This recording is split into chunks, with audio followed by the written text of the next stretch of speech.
আজকে 15ই আগস্ট স্বাধীনতা দিবস, তাই আমরা সকাল সকাল রেডি হয়ে এখন আমরা যাচ্ছি অনুষ্ঠান দেখতে। আমি আর আমার এই তারকাটা বন্ধুটা যাচ্ছি। আমাদের পাড়ায় যে সব থেকে বড় অনুষ্ঠানটা হচ্ছে সেখানে আমরা চলে আসলাম। এখানে এসে দেখছি সবকিছু সাজানো চলছে। তারপর আমরা একটু ভেবে দেখলাম এখানে একটু দেরি হবে, তাই আমরা এখন যাচ্ছি আমাদের ছোটবেলাকার স্কুল। তারপর আমি আর আমার বন্ধুটা মিলে আমাদের কেটিএমটা নিয়ে বেরিয়ে পড়লাম আমাদের স্কুল যাওয়ার জন্য। ছোটবেলায় সেই স্কুলে কতই না মজা করেছিলাম, সেখানে আমাদের ছোটবেলাকার ভবিষ্যৎ জড়িয়ে আছে। এরা বেশি দেরি না করে ইন্ডিয়ান ফ্ল্যাগ নিয়ে চলে যাচ্ছে এখন আমাদের সেই স্কুলে।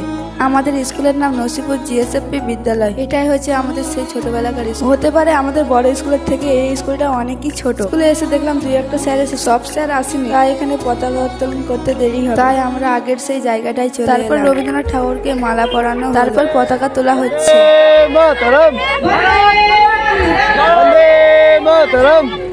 এখন আমি অনুষ্ঠান থেকে বাড়ি যাই। তোমরা এরকম মিনি ব্লগ দেখার জন্য সাবস্ক্রাইব করো। বাই।